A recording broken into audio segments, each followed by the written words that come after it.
I was a simp for Sakura for 7 years before we finally got together, but in just an instant, I let go of my obsession with her.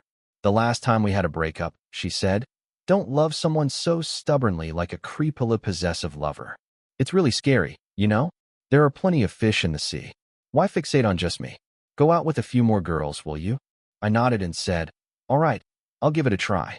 After the breakup, Sakura was overjoyed. During the first month, she never once mentioned me. In the second month, she began to seem a little unsettled. By the third month, she was pitifully standing below my apartment, begging me to get back together, but I remained unmoved. I even brought Yumi to the floor-to-ceiling window and stood there with her in my arms. When Sakura batted her eyes for the third time at that handsome guy who had women on both arms, I looked at those eyes that had mesmerized me throughout my entire student life, and suddenly, I just let go of the obsession in my heart. She wasn't hard to get at all. It just depended on the person. I was the insignificant one. Hiroki. Sakura propped her chin on one hand, drumming her fingers lightly on her cheek as she spoke casually. To be honest, the day I agreed to your confession, it wasn't because I actually fell for you. It's just that you were always so nice to me. I started to waver, thinking maybe it wouldn't be so bad to be with you. But I tried and it still doesn't work. She pressed her lips together, her voice gentle. I can't bring myself to like you. The time I kissed you when I was drunk was an accident. I rubbed my brow and said, "Sakura, if you've got something to say, just say it." She blinked at me and smiled brightly. "I've always seen you as an older brother, so let's just go back to being good friends, okay?" I looked right at her, tugging at the corners of my mouth. "Let's just get through today first, is that okay? Today is a bit special." But Sakura probably doesn't remember that at all. She frowned slightly, seeming a bit reluctant. All right then. When I came back from the restroom, Sakura was exchanging WeChat details with that handsome guy. At least she remembered she still had a boyfriend at the moment.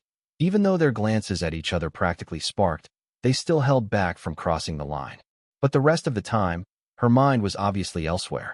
The WeChat notification tone sounded every few seconds, and she would reply right away. I recalled our own chat logs over the years. There were so few. A whole page of green text messages. Mine, with tiny patches of white text, hers.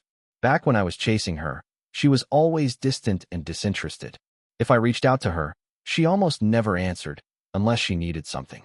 Even after we got together, she barely replied to my messages. The longest stretch was a month before she remembered to respond. It turns out the difference between liking someone and not liking someone is this obvious.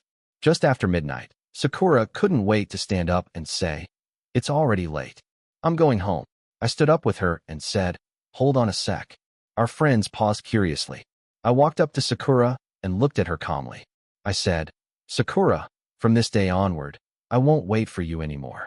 She looked as though she had just heard something very funny. Sakura covered her mouth and laughed softly, saying, "I don't recall ever asking you to wait for me." Then she turned to her girlfriends and said, "Isn't that right?" Indeed, she never said I had to wait for her. I was the one always following behind her. Whenever she was in a relationship, I stayed away. Whenever she broke up and needed me, I was always there. Even one of her close friends couldn't stand it anymore and said to me, "Hiroki, even a backup wouldn't be as self-deprecating as you are. Is it worth it? She's just using you for fun, enjoying the feeling of being chased." But I never thought about giving up. So now when I seriously say I'm not waiting for her anymore, nobody believes me. Sakura tilted her head slightly and said, "Hiroki." She called me the way she used to when we were just good friends. She said, "You should have done this a long time ago. Loving someone so stubbornly is scary, you know." When Sakura smiles, her eyes shine like blossoming peach flowers in spring. In that moment, I suddenly understood. If genuine feelings come out too easily, they aren't genuine feelings. She said, "Hiroki, you're handsome and wealthy. Honestly, you should go date a few more girls. Otherwise, it's such a waste." I thought about it, then nodded and replied with a smile, "All right, I'll give it a try." Maybe she didn't expect me to agree so readily. She froze for a moment, then pursed her lips in a smile. "All right, go for it. Try a few." Very soon, Sakura had a new boyfriend. They were all over each other, moving at lightning speed. By the third day, they had already moved in together. My buddies dragged me out for a drink and tried to comfort me. "Hiroki, Sakura is being cruel. She had her next guy lined up in advance. If you're upset, just say so. Don't bottle it in. They won't last long. After they break up, she'll realize you're still the better choice. But this time, don't jump right back in. Make sure she understands everything first. I sighed and looked at them. I won't get back with her. One friend laughed. Don't kid around, Hiroki. You can't do that. Another chimed in. Yeah, you don't have to pretend around us. I said nothing. They stared at me with pity and sympathy. I smiled and didn't argue further. On my day off, I went to see Sakura. Her new boyfriend opened the door. He was shirtless, looking puzzled. Who are you looking for? I replied, Is Sakura here? I came to pick up some things. He asked, What do you need? I said, A big orange cat-shaped container. He nodded. All right, I'll help you look. But in the next second, a woman's voice sounded. I threw that out ages ago. It was Sakura.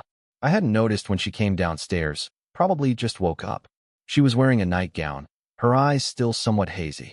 The man walked over and wrapped an arm around her, affectionately kissing her on the cheek. Sakura let out a soft murmur and pushed him away a couple of times. Then she glanced at me and asked, What's with you trying to take back something you already gave me? I asked, Where did you throw it? I'll go look. Sakura replied, How am I supposed to remember that? Maybe it got knocked over and shattered. If you absolutely want it, I can pay you back for it. I looked at them. The guy tightened his hold on her, like he was declaring ownership. Sakura looked perfectly fine with it. I frowned. Forget it. It wasn't worth much anyway. I turned and started to walk away. Hiroki, Sakura suddenly spoke up. My steps slowed a little, but I didn't stop, nor did I turn around. During the first month after a breakup, my good buddy Kenji insisted I meet some beautiful women to help me get over Sakura. He introduced me to 2 girls, but neither went anywhere. It left me a bit frustrated and annoyed. By the second month, Kenji invited me out to a gathering with some high school friends at a nightclub. We drank a lot, and Kenji in his drunken stupor insisted on taking a picture of me and posting it online. Hiroki, this high-quality male on limited-time sale. First come, first served. Only one available. No returns or exchanges. Ladies, feel free to team up. After posting, he tossed his phone aside and kept drinking with me, completely unaware his WeChat was blowing up. Then the crowd around us suddenly started buzzing with excitement. Kenji slapped my shoulder hard and said, Holy crap, who's that woman? How am I lucky enough to see such a stunning beauty? Confused, I looked over. Amid the dazzling lights stood a tall, curvy woman in a black Hepburn-style dress, walking toward us with long strides. Though I couldn't see her face clearly, her figure alone was eye-catching. Kenji said, That's Yumi. I'm not mistaken, right? Yumi, our high school goddess. I couldn't help but snort. A good girl like her wouldn't step foot in a nightclub. You're seeing things. I shook my head and raised a glass for another drink. But then someone grabbed my arm. Hiroki. I was tipsy and slow to react, staring dumbly at that hand. Her fingers were slender, like graceful willow branches, her skin smooth and luminous, a sensual kind of beauty. My gaze drifted upward until it settled on her exquisite face. Stunned, I asked, Yumi, is that really you? She frowned slightly. Come with me. She looked at me so seriously, her eyes captivating enough to make me forget to refuse. Before I knew it, she had pulled me into a deserted hallway. I wobbled, trying to regain my balance, and then she leaned in. Hiroki, she said, hooking her arms around my neck. Before I could react, she rose on her tiptoes and kissed me. She asked, If you're willing to consider total strangers, then could you maybe give me a chance? How about trying it out with me? Maybe it was the alcohol messing with my head, or maybe the sweetness of the kiss made me lose my mind. My thoughts were a chaotic mess, tangled up before turning completely blank, until the kiss finally ended. Yumi was nestled in my arms. I said, But. She asked, But what? I hesitated. You and Sakura, weren't you best friends before? Yumi looked up at me, tilting her head slightly. So what? Is that illegal? I replied, Of course not. She asked again, So are you willing or not? I rubbed my temples. Inside, we've already kissed. What's there to be unwilling about? Yumi suddenly laughed. Hiroki. She tucked a strand of hair behind her ear, gazing at me with a soft voice. We know each other inside out. That's better than being with a total stranger, right? My mind was burning hot, and somehow what she said made perfect sense. Rather than dealing with a completely unfamiliar woman, why not choose Yumi? She was gorgeous and I knew her well. No matter how I looked at it, I wasn't losing anything. I nodded. Then let's give it a try. Yumi's smile deepened. She rose on her tiptoes and kissed me again. She whispered, I'll make sure you won't regret it. Somehow, news of my 2 failed blind dates reached Sakura. One night over drinks, a friend casually mentioned, I saw Hiroki with his girlfriend last time when I was out eating. Another friend corrected, what girlfriend? They just had 2 meals together and broke up. The first one shrugged. Makes sense. Hiroki only likes our Sakura. He wouldn't seriously date anyone else. Sakura sipped the last of her wine and said in a light tone, he's just stubborn. You guys have known him long enough. Her friend sighed. But honestly, Sakura, it's weird. Hiroki hasn't contacted you at all in the past month or 2. Sakura scoffed. He always does this whenever I'm dating someone. He acts like he's dead, completely silent. She put down her glass. But deep inside, she felt oddly irritated.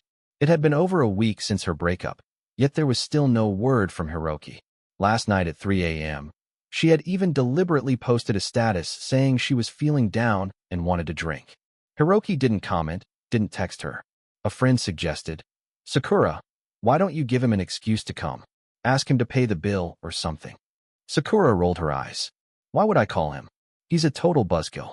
Yet after a pause, she changed her tone. Fine, bring him over. I don't want to ask him something. What kind of taste does he have? He'll go for just about any woman now. He must be starving. Her friend laughed and dialed his number. The first call was declined. The second call was also declined. Her friend frowned. At this hour? Could he be on a date? Sakura's expression subtly changed, her lips pressing into a thin line. She picked up her own phone and dialed a number. It wasn't until the call started ringing that she realized at some point she had memorized Hiroki's number by heart. The phone rang for a long time. Just as she was about to hang up in frustration, the call finally connected. A deep male voice answered, breathless. Hello? Who is this? There was the sound of heavy breathing on the other end, and faintly, the soft murmur of a woman. It was hard not to imagine something. Sakura's expression changed instantly. She bit her lip. Hiroki, what are you doing? I shot Yumi a look and whispered, let go.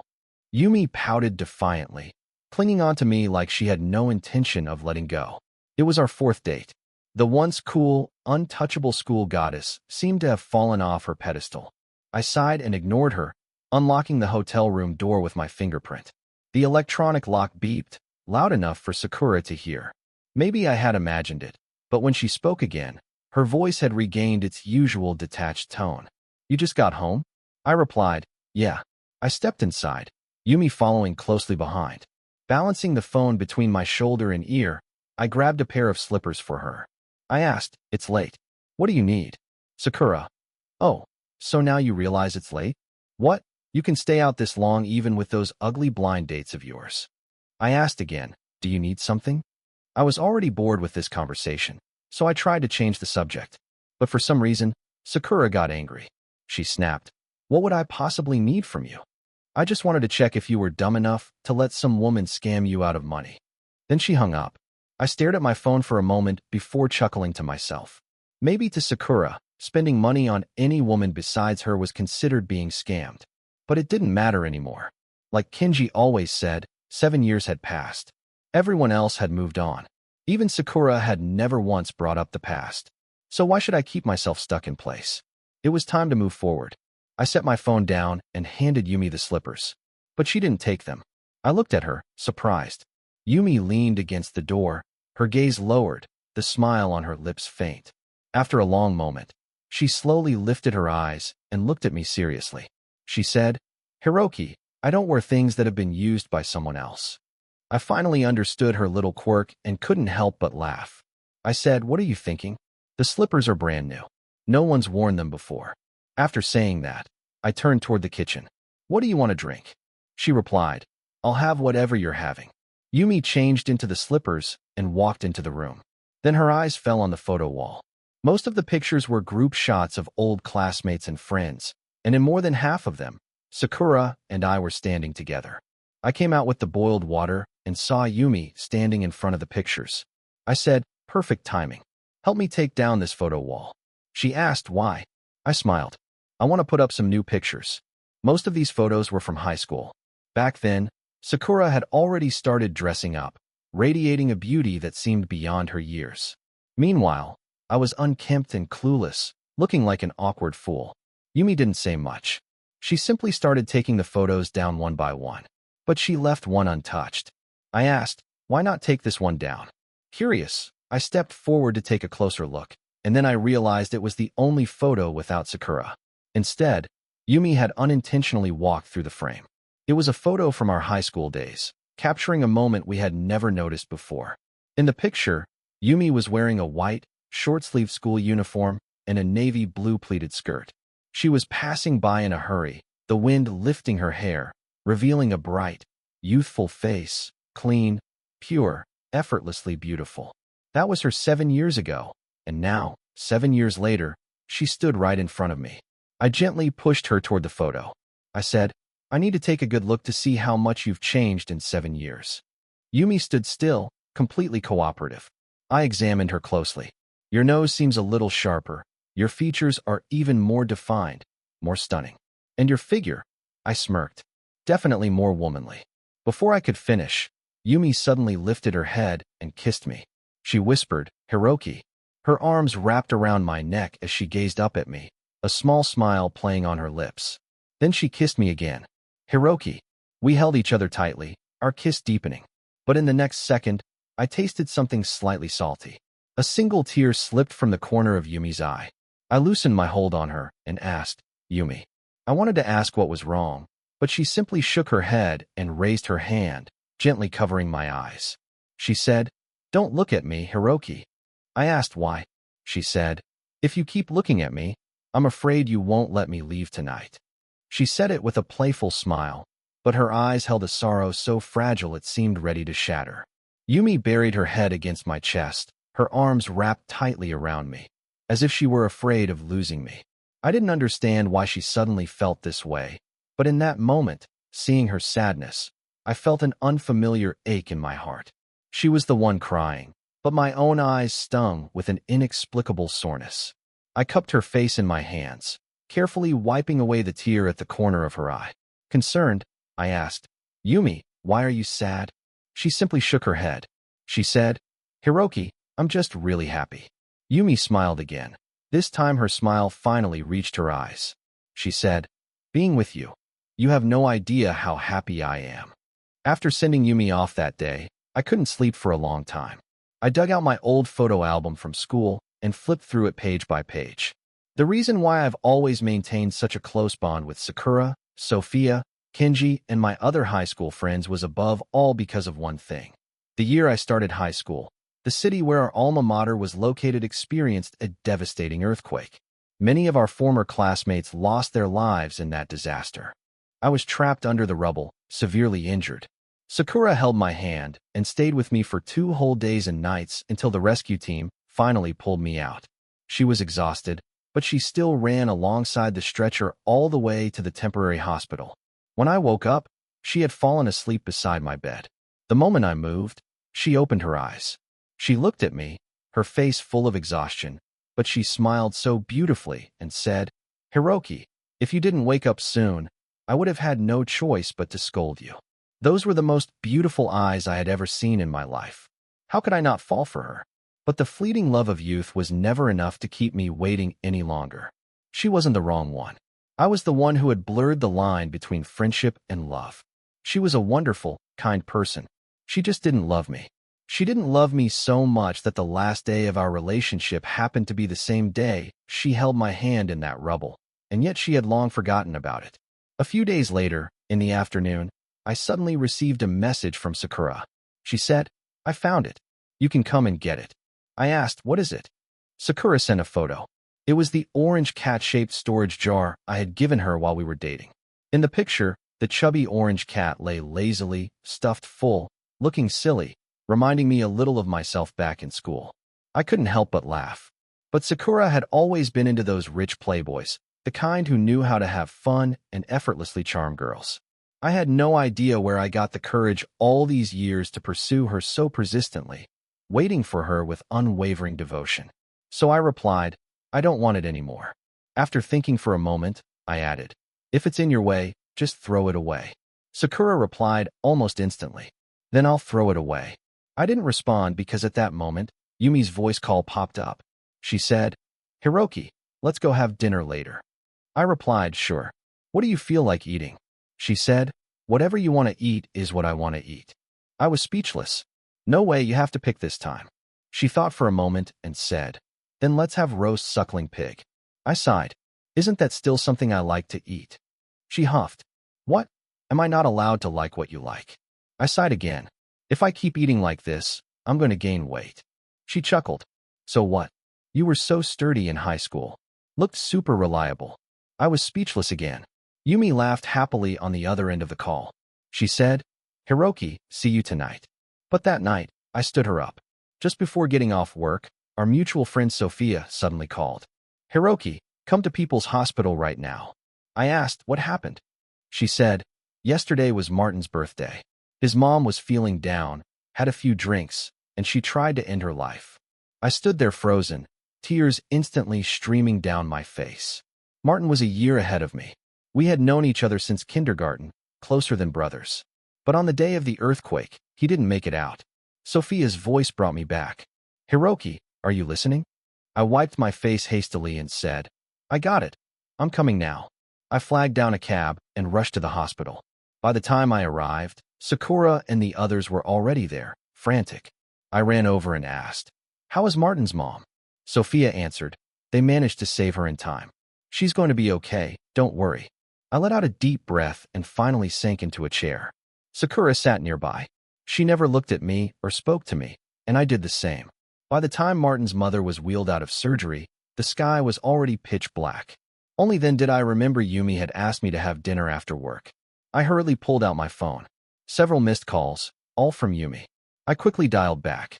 She picked up almost immediately. Hiroki, where are you? I said, I'm at the hospital. Sorry, Yumi, I forgot to tell you. She asked, are you okay? Are you sick? I replied, no, it's not me, it's a friend's mother. Before I could finish, Sakura suddenly walked over. She said, Hiroki, Martin's mom is awake. Let's go see her. Without thinking, I answered, I'll be right there. Sakura smiled and casually reached for my arm. Hurry up, we're all waiting for you. I instantly pulled my arm away. Sakura's brows furrowed slightly, and the smile on her lips slowly faded. And on the other end of the phone call, at some point, Yumi had already hung up. A deep sense of unease took root in my heart, growing like wild grass. For some reason, my mind suddenly flashed back to that night at my place.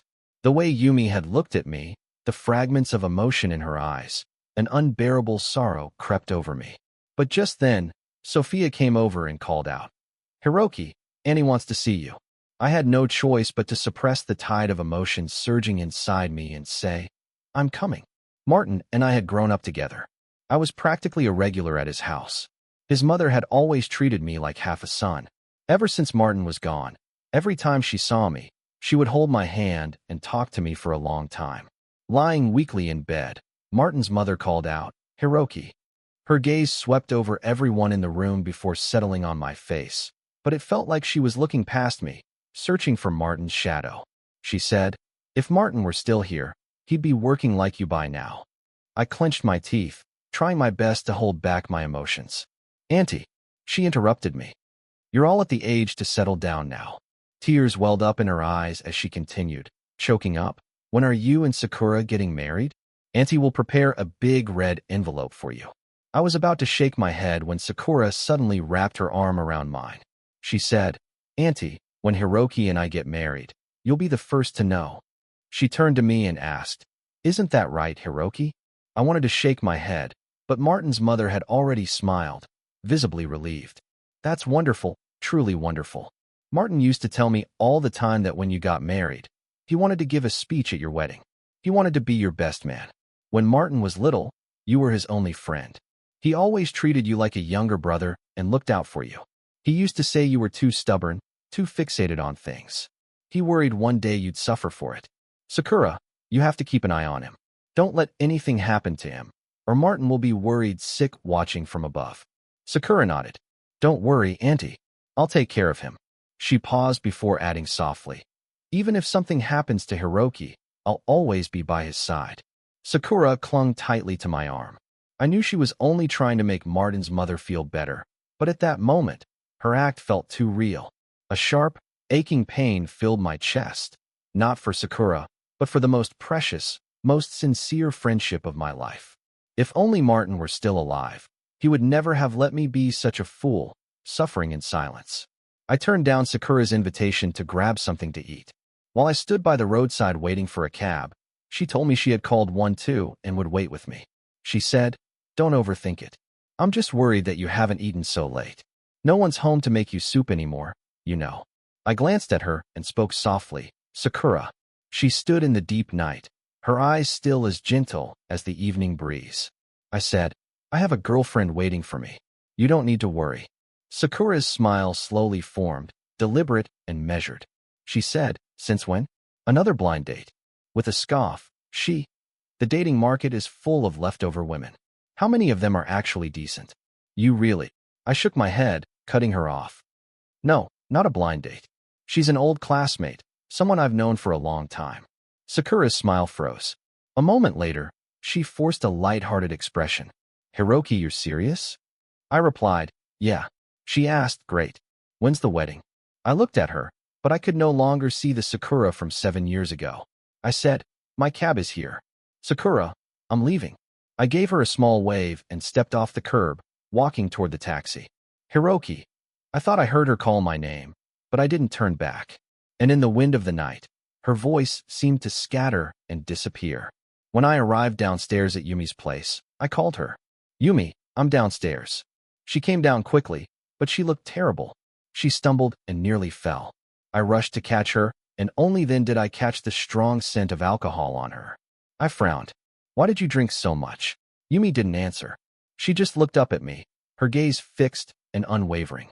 "Yumi." I called her name. She suddenly smiled and threw herself into my arms, holding me tightly. "I thought you wouldn't come for me anymore." Her voice trembled. She murmured, looking straight into my eyes, "Hiroki, kiss me, okay?" The light in her eyes was shattered, more heartbreaking than the way she had looked at me that night. I couldn't refuse her, and I didn't just kiss her once. Hidden in the shadows beneath the trees, our kisses deepened. She melted in my arms, breathless, soft as water. "Yumi," I whispered. Her breath was uneven, burning, tangled with mine. She lifted her eyes to me. I said, "Marry me, okay?" Her eyes turned red. Her voice trembled as she answered, "Okay." She choked out, "This time, I finally didn't miss you." I was so overjoyed that I forgot to ask her what she meant by this time. The next morning, Yumi and I went to register our marriage. That same day, she moved into my place, as if it were the most natural thing in the world. But Yumi had been too well known back in school, and it had only been 3 months since my breakup with Sakura. If we announced our marriage now, it would surely cause a huge stir. So we agreed to keep it private for now, to give everyone some time to adjust, to figure out how to break the news to our families and closest friends. I told Yumi everything that had happened at the hospital, and I sincerely apologized. Yumi had lived through that earthquake, too. She understood. She said, "I knew him, and I know how close you two were. It was the right thing to do, going to see his mother. I shouldn't have hung up on you that night, Yumi." Yumi was never the type to be unreasonable. In fact, she was good at self-reflection. She looked at me and said, "I'm sorry, Hiroki, but when I heard her call your name that night." She didn't finish the sentence, but I knew what she was thinking. Everyone who had known us over the years knew. They knew how I had loved Sakura, how stubbornly, how persistently. It was natural for Yumi to mind her existence. I pulled her into my arms and held her gently. "Yumi," I said, "I'm a stubborn person. When I love someone, I love them with everything I have. But when I stop loving, not even 10 oxen could drag me back. Do you understand?" She looked up at me and asked, "Then right now, do you love me?" I let out a helpless sigh and pinched her nose. "I proposed to you. We already got our marriage certificate. Do you really think I don't love you?" I had never seen Yumi this happy before. Back in school, she was always quiet, composed, unhurried. People used to talk about her, saying she was like the lotus described in poetry, admired from a distance, never to be touched. But now, even Yumi had been pulled into the dust and chaos of the world, lost in desire, unable to free herself. And I loved her like this. I loved the way her fingers intertwined with mine, how we sank into passion together. I loved the way desire overtook her, making her lose control. I loved hearing her voice, soft and breathless, calling my name again and again in the height of pleasure. I loved that all of it, all of her, was because of me, only me. I whispered, "Does it hurt?" I kissed her forehead. It was the first time for both of us. At the start, it wasn't just her, it hurt for me too. She shook her head and murmured, "I want some water." I got up to fetch her a glass. She leaned against me as she drank, nestled in my arms. By the time she finished, somehow we started kissing again. But then my phone, tossed aside on the carpet, started ringing. I paused. Yumi looped her arms around my neck and whispered, "Ignore it. Probably just a spam call." But the phone wouldn't stop. It kept ringing, relentless. With a sigh, I moved to get up, but Yumi held onto my arm, refusing to let me go. The phone screen, glowing faintly in the dark, flashed with a name, Sakura. "I'll just turn it off," I said. Yumi didn't reply. She let out a small scoff, her jealousy barely concealed. "Let her call." The ringing stopped for a moment. Then a new message popped up on the lock screen. "Hiroki, I'm downstairs." I froze. Yumi's lips pressed into a tight line. Then suddenly she stood up and pulled me toward the floor-to-ceiling window. Wrapping her arms around my neck, she kissed me again, this time deliberately, possessively. She whispered against my lips, "Look how pitiful she is, Hiroki. Do you want to go down and see her?" Our apartment was high up. From here, all I could see was a blurry figure, indistinct, barely recognizable. I chuckled, glancing at the stubborn woman beside me. No matter how I looked at it, she was unmistakably competing with Sakura. I scratched my head. It's the middle of the night. If she just stands there, it'll disturb the neighbors. Maybe I should go down for a moment. Before I could even finish speaking, Yumi suddenly clung to me like a koala. I got what she meant. Long story short, short story long. If you know, you know. It's basically that thing we all know about. Glass fogged over with the marks we left behind. The night was deep, but it was far, far from over. After that night, Sakura never called again. Word had it that she was seeing someone new. Her new boyfriend was Kaido, the eldest son of the Ito family. Sakura was infatuated with him, glued to his side every day. It was the first time she had ever taken a relationship so seriously. Rumor even had it that Kaido had thrown a grand engagement ceremony for her. News spread like wildfire. Friends kept messaging and calling me about it. Even Sophia reached out and said, "Hiroki, Sakura might be getting engaged to Kaido." I replied, "She's at the age to settle down. It's good for her to find stability." As I spoke, I was also replying to Yumi's messages. Tonight she was taking me to meet a few elders from the SIU family for dinner. Her parents were still abroad and couldn't return just yet, so we'd meet them a little later, but they had already sent their blessings. Even though we hadn't announced our marriage publicly, we had informed Yumi's family elders, and on my side, I was preparing to introduce Yumi to my parents as well. Sophia sounded surprised. "Hiroki, do you really not care, or are you just pretending to be indifferent?" I asked. "If I told you I genuinely don't care anymore, would you believe me?" Sophia was silent for a moment before finally saying, "Hiroki, I don't know why, but I have this feeling that Sakura is going to regret this someday. She always acted like you didn't matter to her, like she could take or leave you, but she actually relied on you a lot. It's funny how as bystanders we can always see things clearly when it comes to other people's relationships, but when it's our own, we can never seem to think rationally. Just like I once did, just like Sakura does now, and just like Sophia will in the future when she finally leaves Run, boyfriend she's been with for 7 years, and chooses the childhood crush she never got over. She'll never admit it, but deep down, she'll know that she regretted it the moment she let go." The engagement venue was decorated like a dream, lavish and grand. Sakura and her friends arrived early. Makeup artists worked meticulously, ensuring they looked stunning for the event. As the evening progressed, Sakura noticed Sophia entering the banquet hall. She turned to her and, displeased, "Did you call Hiroki?" Sophia didn't deny it. She said, "Don't worry, he won't come and cause a scene." But instead of looking relieved, Sakura's face darkened even more. She frowned and said, "I wasn't worried about that." Sophia chuckled. "Of course you weren't. But you are worried that he won't come." That single sentence shattered the last of Sakura's defenses. Her face turned crimson, and in a sudden fit of anger, she flung the wine glass in her hand to the floor. The room fell silent in an instant. The music, the laughter, all came to an abrupt halt. All eyes turned toward her in shock. Sakura herself wasn't even sure what she was feeling at that moment. There was the humiliation of being exposed, but more than that, there was a deep, unshakable unease. In the end, she had no choice but to admit it. Sophia was right.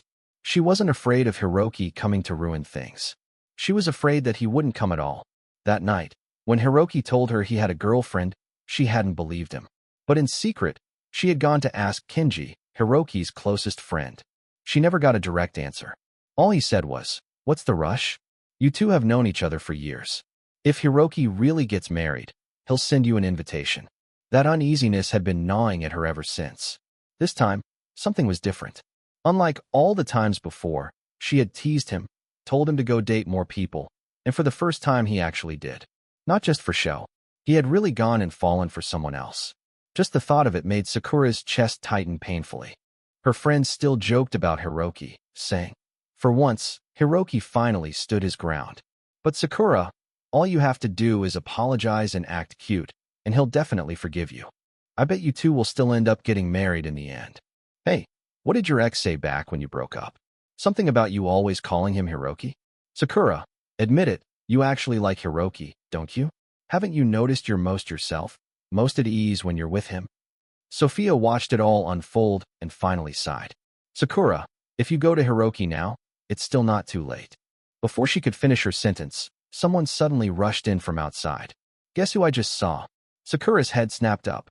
She had no idea how desperate she looked at that moment, like a drowning person grasping at the last straw. The person who had just entered said, "It was Hiroki. I almost didn't recognize him just now. It's only been a month or two. He's completely changed his style. Even the way he walks is different. He looks so confident now." Sakura quickly regained her usual high and mighty demeanor, feigning indifference. She scoffed and said, "Then why didn't you call him over? This is one of the most important moments of my life. He has to be here." The friend replied, "I did call him, but Hiroki said he's just here for dinner." Sakura rolled her eyes. What a coincidence. Who didn't know about her engagement to Kaido tonight? Of all the restaurants in the city, why did Hiroki just happen to come to this one? How had she never noticed before how fake he could be? So pretentious. Clearly he had heard about her engagement and couldn't hold back anymore. Yet he still wanted to put on an act. Sakura was furious. Thanks to Hiroki, she had been on edge these past few weeks, unable to sleep properly, unable to relax. If that was the case, she figured it was only fair to get back at him tonight. And then she would refuse to marry Kaido. She would walk away with Hiroki, just like she had told Martin's mother that day. They would get married. She would stay by his side forever. Otherwise, if Martin found out from heaven, he'd definitely be restless all night. She was superstitious. Just thinking about it made her shudder a little. Might as well marry Hiroki then. Didn't seem like such a bad idea. In fact, deep down, she realized she was kind of looking forward to it. Sakura's mood suddenly lifted. She said nonchalantly, "Forget it. If Hiroki doesn't want to come, then whatever, I don't care." Then she glanced at her phone and said, "I'm stepping out for some fresh air." She left the banquet hall, but she wasn't really looking for fresh air. She wandered aimlessly, glancing around until she stopped dead in her tracks. Under the soft glow of the evening lights, a girl in an apple-green dress ran down the steps. Then she threw herself into a man's arms. Sakura heard the girl's clear, sweet, "Hiroki, are you ready?" The man holding her lowered his head and kissed her for a long moment before murmuring nervously, "To be honest, Yumi, I'm actually a little nervous." The woman gave him a gentle smile and looped her arm through his. "Don't be nervous. Our Hiroki is so amazing. They're definitely going to love you." The man hesitated. "Really, you think they'll like me?" She nodded firmly. "Of course." He took her hand, lacing their fingers together. "Well, if my leader has that much faith in me, I definitely won't let you down. On a laugh, go for it. I believe in you." Sakura watched as the two of them walked away, still whispering to each other, still lost in their own world. She just stood there, dazed, as memories from years ago flooded back. That year, Yumi had been injured in the earthquake too. She had spent a long time recovering before she could return to school. Sakura had once gone to see her. What had she said to Yumi back then? Sakura thought for a long, long time. Slowly, the memory surfaced. She had told Yumi that Hiroki liked her and that she liked Hiroki. She had also told Yumi that she had always known that Yumi liked Hiroki too. Because once when she visited Yumi's house, she had accidentally seen an unfinished diary entry. And in the end, she had said to Yumi, "If Hiroki knew that when he was trapped under the rubble, it was you who stayed with him for 2 whole days and nights, he would definitely be grateful to you. And if you told him you liked him, how could he possibly reject a girl's feelings? But Yumi, you're a proud person. You wouldn't want the person you love to be with you just out of gratitude, would you?" Yumi had been silent for a long time, and in the end, all she had said was, "I wish you both happiness." She still remembered watching Yumi turn away that day, her lonely, desolate figure fading into the distance. For the first time, she had felt the thrill of victory. They had once been close friends, but no one knew how many times deep inside she had envied Yumi. So selfishly, she had taken Hiroki for herself, yet she had never planned to truly be happy with him. In that moment, everything suddenly became clear. All these years, hurting Hiroki again and again, had it all been because she knew she had done something wrong from the very beginning? The person Hiroki had fallen for was the one who had held his hand in the rubble, not her. Not Sakura. She was just the thief who had stolen the fruit Yumi had left behind when her family took her away to heal. But stolen things always have to be returned. After all this time, Hiroki had still found his way back to Yumi. Sakura went home. She rummaged through the storage room, searching through the mess for a long time until she finally found it. The orange cat-shaped storage jar Hiroki had once given her. That last time they broke up, Hiroki had only come looking for her once, just to take this back. She had told him she had thrown it away, but she hadn't. She had kept every single gift Hiroki had ever given her. Compared to all the jewelry and luxury she had never understood why this one small, ordinary object mattered so much. Even after they separated, she had taken it out and looked at it many times, but she had never found anything special about it. Yet this time, as she ran her fingers along the inside of the jar, she felt something. A tiny wishing bottle. She opened it, and inside was a small, rolled-up piece of paper. She held it in her trembling hands, barely daring to breathe. Slowly she unrolled it. There were just 2 lines. Forgiveness ticket. Since Sakura loves to break up for no reason, this ticket guarantees that Hiroki will unconditionally forgive Sakura once. Valid within 3 days of a breakup. Sakura stared at that tiny piece of paper, at the handwriting she knew so well, as if it were carved into her soul. Her hands started to shake. A sharp, piercing pain spread through her chest. A hot tear fell onto the note, blurring the ink, dissolving the words until they faded into nothing.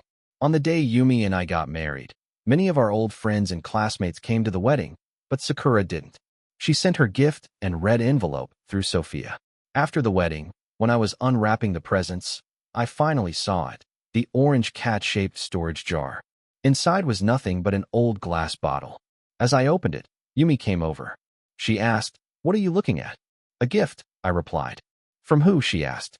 "Sakura," I said. Yumi's expression remained unchanged, but she sat down next to me and didn't move. I couldn't help but chuckle. "Do you want to open it together?" Yumi shot me a look. "It's our wedding night, and you want your wife to help you open a gift from your ex?" I pulled her close and kissed her gently.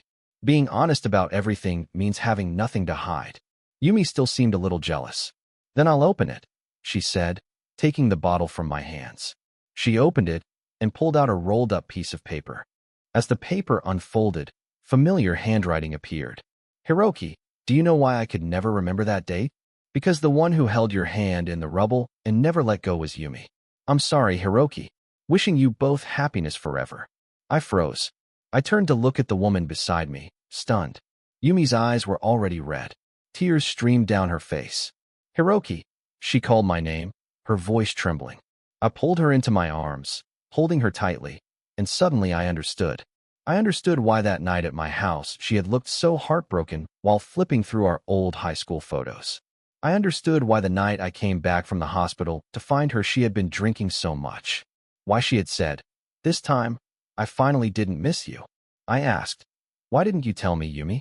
Why didn't you say anything? She sobbed uncontrollably. Because I didn't want you to be with me out of gratitude. Because back then, the whole world knew Hiroki was in love with Sakura. Head over heels in love. After high school, Yumi went abroad for university. She deliberately distanced herself from everything and everyone from the past.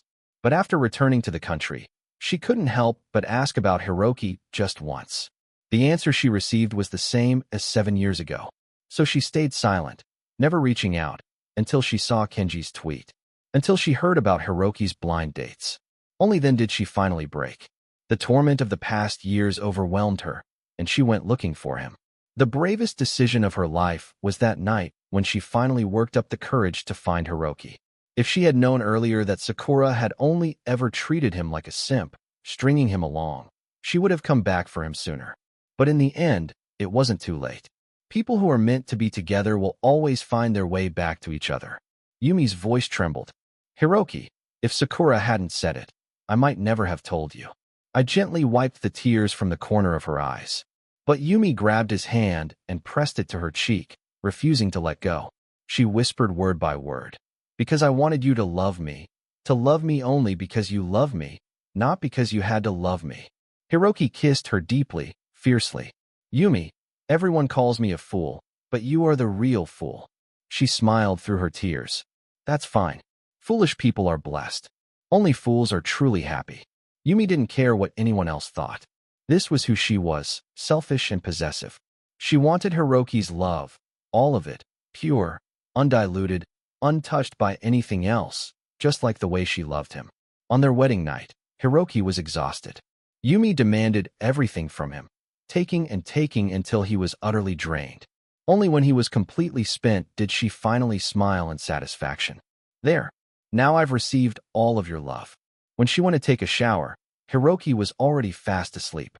Under the soft moonlight, she gazed at him for a long time. Even in his sleep, his brows were slightly furrowed.